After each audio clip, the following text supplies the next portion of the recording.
Have you ever wondered why certain people refuse to leave your mind no matter how hard you try to forget them?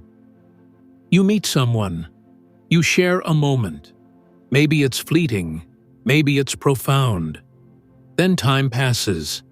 Life moves forward. You build new memories, take new paths, surround yourself with new faces.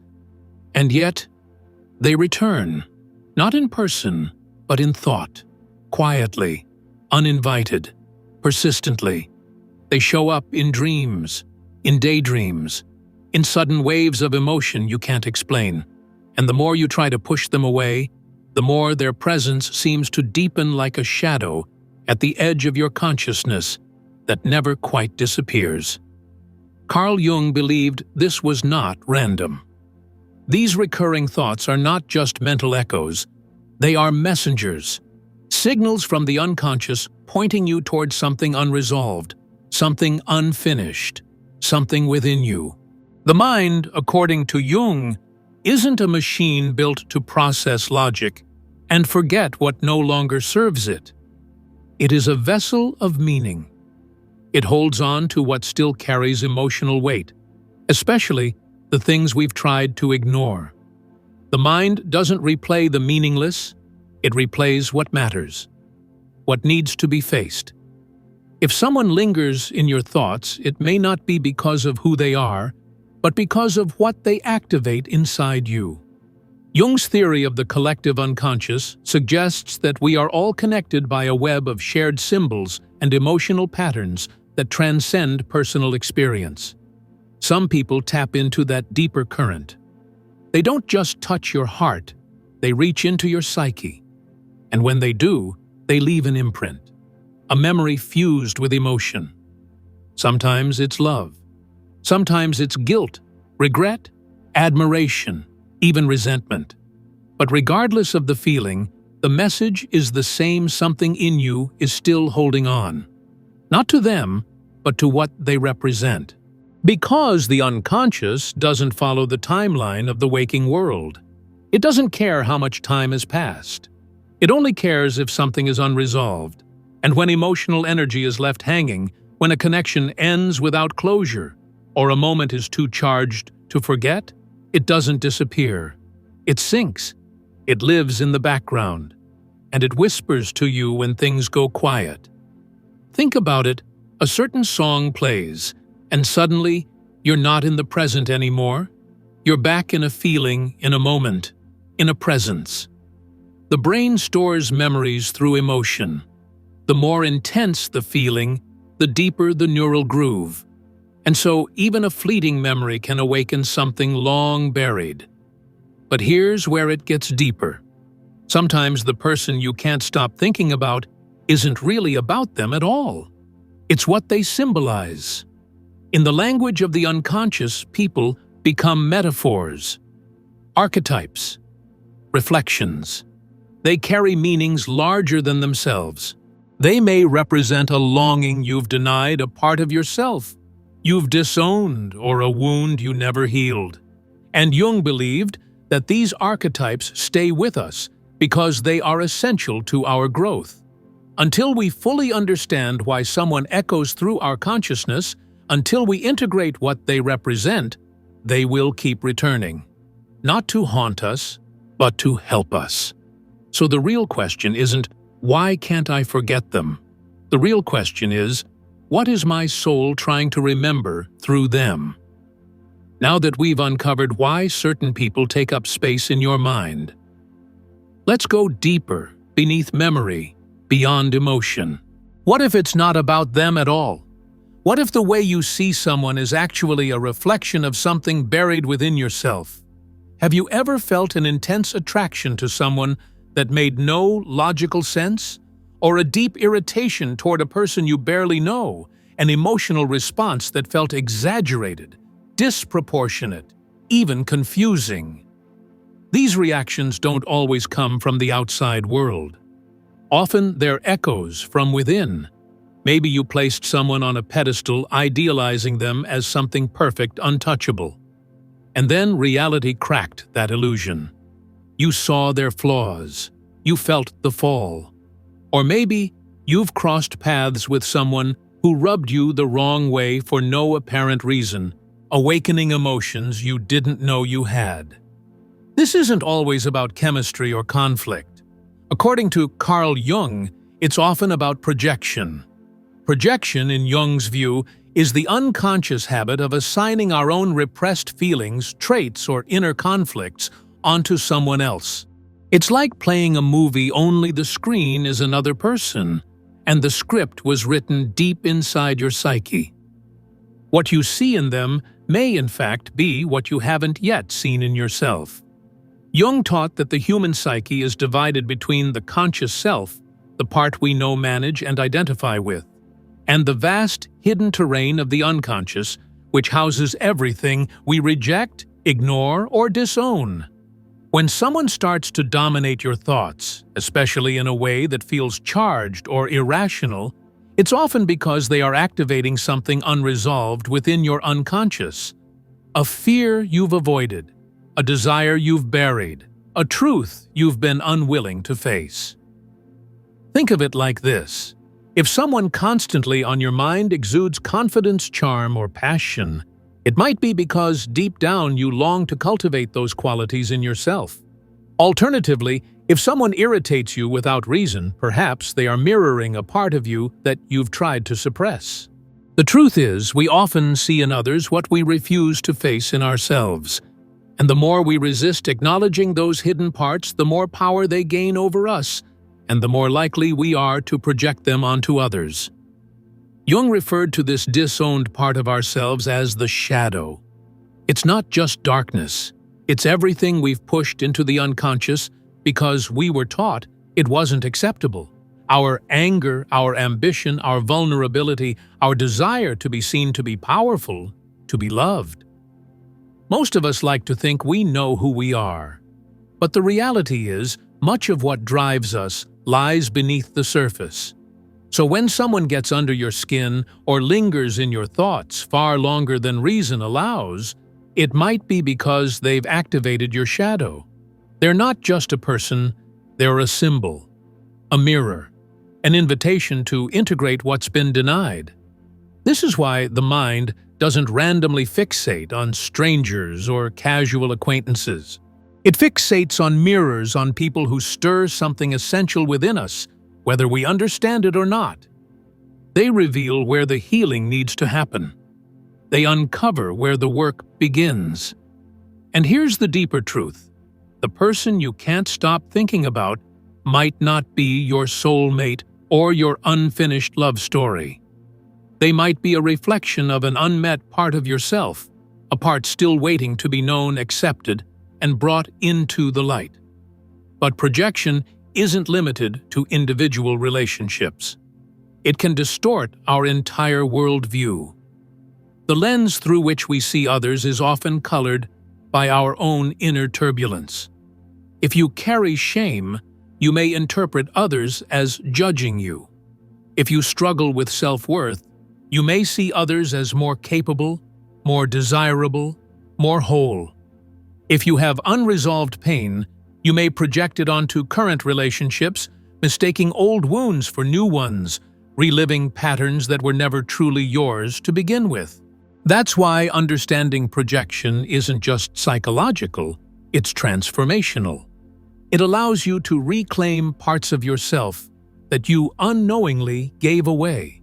The people you admire, the ones you envy, the ones who provoke you or stay etched in your mind. Each of them may be reflecting back something you've forgotten or lost within yourself. So instead of constantly scanning the world for answers, the invitation is this: turn inward. Ask not just why someone stays in your thoughts, ask what part of you they're showing you. Because in the end, it's not about fixing the other person, it's about reclaiming yourself. So what happens when projection isn't just intellectual, when it's entangled with real, visceral emotion? Some people don't just pass through our lives. They embed themselves in the folds of our memory, our nervous system, our emotional DNA. No matter how much time passes or how convincingly we tell ourselves we've moved on, their presence lingers, like a sentence left unfinished, like a melody that never resolves. But why does this happen? Why do some people leave such a mark that even distance and silence fail to erase them? Carl Jung believed that emotional bonds aren't just psychological phenomena. They become deeply imprinted into the unconscious. They shape how we think, how we react, and, in many cases, how we see ourselves. When an emotional connection is left open-ended, without resolution or integration, it continues to echo in the psyche, silently influencing our inner world. A part of you remains entangled with that person, not necessarily out of longing, but out of a need to understand what was left unsaid, unfelt, or unhealed. Modern neuroscience confirms what Jung intuited long ago. Deep emotional attachments create neural pathways in the brain, linking the presence of that person to feelings of love, safety loss, or even pain. These pathways don't simply dissolve when the relationship ends. They remain alive, ready to be triggered by a scent, a song, a memory that rushes in like a flood. This is why certain people refuse to fade. Your brain has hardwired them into your emotional landscape. The stronger the bond, the deeper the groove. And if the emotional story is incomplete due to heartbreak, betrayal, or something unspoken, it becomes a closed loop in the unconscious, repeating itself in search of resolution. The mind doesn't revisit the past out of nostalgia. It revisits because it's still trying to answer the question, what really happened there? What am I still carrying? What haven't I accepted? But this entanglement is not just neurological, it is also psychic. Emotional energy, when not acknowledged and processed, doesn't vanish. It settles into the unconscious like sediment. Over time, this emotional residue quietly shapes our inner reality, influencing our thoughts, behaviors, and reactions in ways we don't fully realize. Have you ever felt haunted by someone who hasn't been in your life for years? This haunting is not superstition, it's an emotional presence. On some unconscious level, you're still in conversation with them, still holding on. Jung described unresolved emotions as psychological contracts left unsigned. They continue to draw psychic energy until they are acknowledged and released. And sometimes it's not even the person we're holding on to, it's what they represented. A chapter of life that felt alive. A version of ourselves we once were. A dream that never came to be. In this way, attachment is less about them and more about the part of you that lived through that connection. To let go of the person is to risk letting go of who you were when they mattered most. So how do we break free? The first step is one of courage to admit that our obsession with someone may have little to do with who they are and everything to do with what we haven't resolved within ourselves. What is the emotional residue still lingering? What truth has yet to be felt fully? What part of your inner story remains incomplete? Letting go isn't about erasure, it's about integration. It's not about pretending it never mattered. It's about giving yourself permission to feel what was too much to feel before, to grieve what was lost, to name what remained silent. When we do this, we take our power back. We allow the lesson to be absorbed. And the psyche no longer needs to replay the same emotional script. But sometimes, just when we believe the story is finished, the universe interrupts. A message, a song, a name, a dream, a perfect coincidence that pierces the silence and reopens the story. These moments feel too precise, too poetic to be random. Could they be something more? Carl Jung thought so. He called it synchronicity, the experience of meaningful coincidences that defy logical explanation. To Jung, these events were not accidents. They were glimpses into a deeper, hidden order behind life, signs that the unconscious and the external world were in quiet dialogue. Synchronicity isn't just about timing, it's about meaning. It's that sense that life is showing you something important, nudging you towards some deeper truth. It's the uncanny alignment of inner thought and outer reality. When reminders of a person suddenly appear all around you, or when a series of events seem eerily connected to your emotional state, it may not be a coincidence. It may be your psyche drawing your attention back to what is unfinished. And these synchronicities often show up during emotional crossroads, when your heart is tender, your defenses down, and your inner world in flux. The universe seems to respond not with answers, but with symbols, clues that urge you to look again, feel again, understand more deeply. Sometimes a synchronicity is simply a reminder that you're not done learning from this person. Sometimes it's a message that the lesson is complete. But in either case, the purpose is the same: to guide you toward wholeness, to reconnect you with yourself. Because in the end, the people who linger in your heart may not just be characters in your past. They may be reflections of the future self you're still becoming. Carl Jung didn't believe in accidents of the soul. He believed that certain experiences, especially those that repeat or feel strangely significant, were not mere coincidences, but clues, signs that something deeper was taking place beneath the surface of everyday life. That within the chaos and randomness of existence, there was a hidden order, subtle, symbolic, and deeply personal. So when someone keeps showing up in your thoughts long after they've left your life, it may not be chance. It may be part of something far more meaningful. Jung called this phenomenon synchronicity, the experience of meaningful coincidences that defy logic yet resonate with emotional truth. These moments when inner experience and outer events align in uncanny ways often carry messages we haven't yet understood. Synchronicity isn't just about luck or fate. It's the unconscious reaching out through the fabric of reality saying, "Look again." It's when you dream of someone you haven't thought of in years, only to bump into them the next day. Or when you're silently grieving a relationship and a stranger speaks the very words your heart needed to hear. These moments are not arbitrary. They are invitations to go deeper. Every person, every encounter, every emotion holds meaning, even when it doesn't make sense at first glance. And when synchronicities occur, they're often the psyche's way of telling you, there's something here. Pay attention. The signs may not come with explanations, but they come with weight, emotional, symbolic, and spiritual. They remind us that our inner world and the outer world are not as separate as they seem. So perhaps the person you can't stop thinking about isn't just someone from your past.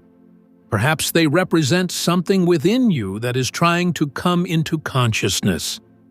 A part of yourself that wants to be seen, heard, healed. The thread that connects you to them is not just memory, it's meaning. And synchronicity is the thread's subtle tug urging you to listen. At times, these moments can be so profound that we're left questioning, is this truly coincidence? Or is there a deeper intelligence at work? These experiences don't always come with clear answers, but they open a door. They invite us to explore the possibility that certain people enter our lives for reasons beyond the surface, that they reflect something sacred, archetypal, or even destined. Because sometimes the people who stay in your mind aren't just individuals, they transform into something more. They become archetypes, timeless symbols that live in the collective unconscious, shaping our personal stories through universal patterns. They represent not just who they were to us, but what they awaken in us. A mentor, a lover, a shadow, a mirror. Jung described archetypes as ancient blueprints of the human experience. These are figures we all recognize on some level, The wise teacher, the wounded healer, the rebel, the orphan, the muse. And sometimes when someone occupies your thoughts relentlessly, it's because they've taken on one of these forms in your psyche. Their presence isn't just personal, it's symbolic. Maybe they showed up in your life as a guide, someone who pushed you beyond your limits, who challenged you to grow in ways you hadn't imagined. Or maybe they embodied the archetype of the lover, not just romantically, but spiritually. A symbol of deep connection, vulnerability, and the longing for emotional intimacy. What matters is not only what they were, but what they represent in your journey. When a person becomes an archetype within you, they cease to be just a memory. They become a vessel for transformation. They embody a part of your evolution. Jung believed that these archetypes arise from the dance between your inner world and your outer experiences. They help shape your identity, your choices, your path. As you move through life, you will meet many archetypal figures. Each one arrives with a purpose, to reveal, to reflect, to provoke, or to heal. The person who won't leave your thoughts might be echoing a role your soul is trying to understand.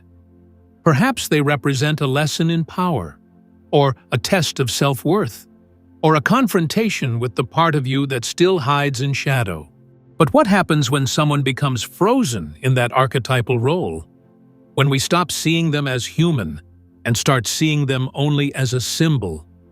That's when we fall into the trap of projection, idealizing them, burdening them with expectations, and losing sight of their complexity.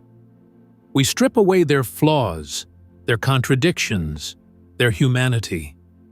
And in doing so, we set ourselves up for disappointment, because no one can live up to the myth we create of them. The danger lies in forgetting that archetypes are mirrors, not replacements for real people. When you project an ideal onto someone, you stop relating to who they are and start relating only to what they represent. Eventually, they will fall from that pedestal because they are human, and so are you. But there's power in recognizing this pattern, in seeing when someone in your mind has become an archetype, and in reclaiming your projection. When you do this, something beautiful happens. You begin to deepen your understanding of both them and yourself. You stop asking, "Why are they still in my head?" and start asking, "What part of me are they trying to show me?" This is where healing begins. When someone dominates your thoughts, it can feel like you're stuck in an endless loop, constantly revisiting memories, feelings, conversations, and possibilities. But that loop isn't punishment. It's invitation. An invitation to look inward, to explore the unresolved emotions, the unmet needs, the parts of your psyche still tethered to that connection. This isn't about weakness. It's about awareness, about realizing that persistent thoughts aren't always obsessions. They're often echoes. Echoes from the soul asking to be heard. So the question isn't, how do I stop thinking about them? The question is, what are they still trying to teach me about me? Carl Jung's concept of individuation offers a powerful and transformative framework for healing the mind. At its heart, individuation is the sacred journey of becoming whole, of integrating all aspects of who you are. The light and the shadow, the known and the forgotten, the conscious and the unconscious. It's not about perfection, it's about authenticity. It's about reclaiming every fragmented piece of yourself and allowing it to find its rightful place in the story of your soul. When someone remains in your thoughts, persistently, inexplicably, it's often because they are linked to a part of yourself that has yet to be brought into full awareness. Maybe they awaken a forgotten longing. Maybe they mirror a fear, a desire, or a version of you that's still searching for resolution. The key to liberation is self-awareness. The courage to ask, why does this person hold such power over my thoughts? What am I really feeling when they come to mind? Is this about them, or about something within me that's been left unfinished? Start by giving yourself space to reflect. Journal without filter. Meditate without agenda. Let the emotions speak. Beneath the surface of your recurring thoughts, you may find unresolved pain, unmet needs, or unspoken truths, perhaps even buried admiration or potential that hasn't yet been lived. Once you shine light on what lies beneath, the grip loosens, the emotional charge begins to dissolve. But awareness alone is not enough. Healing also requires emotional detachment, not in the sense of indifference, but in the sense of choosing inner peace over mental captivity. Detachment means no longer being held hostage by the unresolved. It means allowing someone to exist in your memory without ruling your present. It means accepting what was, releasing what never came to be, and letting go with grace. One of the most powerful tools for this process is mindfulness. To sit with your thoughts, not to chase them, not to argue with them, but simply to witness them, like clouds drifting across the sky. When you stop feeding the story and start observing the experience, you create space, and in that space, freedom emerges. And yet, letting go doesn't mean forgetting. It means transforming. Every person who lingers in your mind, every emotion that resurfaces, is an invitation to go deeper into yourself. These aren't interruptions to your growth. They are part of it. They are your soul's way of saying, "There's more to learn here." Keep going. If someone continues to haunt your thoughts, it may be because they carry a piece of your personal myth. Maybe they represent a trait you long to embody, a wound you haven't yet healed, a lesson still in progress. Don't run from it. Walk into it with honesty, curiosity, and compassion. Through this very process, what once felt like obsession becomes revelation. What once caused pain becomes purpose. As you begin to understand the architecture of your inner world, you also begin to take your power back. You learn to choose where to place your energy. You learn to discern which thoughts deserve your attention and which were only ever mirrors, not destinations. The person who once dominated your mental space may still hold meaning in your heart, but they no longer control the narrative of your mind. Through awareness, detachment, and healing, you can break the cycle. You can step out of the echo chamber of the past and return to inner stillness, a space where your authentic self can breathe, expand, and flourish. Because as we've uncovered together, the people who linger in our thoughts are not there by accident. They are messengers, mirrors, and sometimes milestones. They reflect the deepest parts of us, the parts still waiting to be seen, accepted, and integrated. And when we have the courage to face those parts, we liberate not just the memory, but the meaning it carried. So remember this: growth is not a straight line. It is a spiral. A return to the same themes but from deeper awareness each time. And every experience, even the ones that ache, has the potential to awaken you into more of who you truly are. If this message resonated with you, don't forget to give this video a thumbs up. It helps more people discover the healing power of inner work. And if you haven't yet subscribed to Spiritual Growth Insights, because here we dive deep into the mysteries of psychology, philosophy, and soul evolution. Turn on notifications so you never miss a moment of insight. And until next time, keep reflecting, keep growing, and keep honoring the sacred journey within.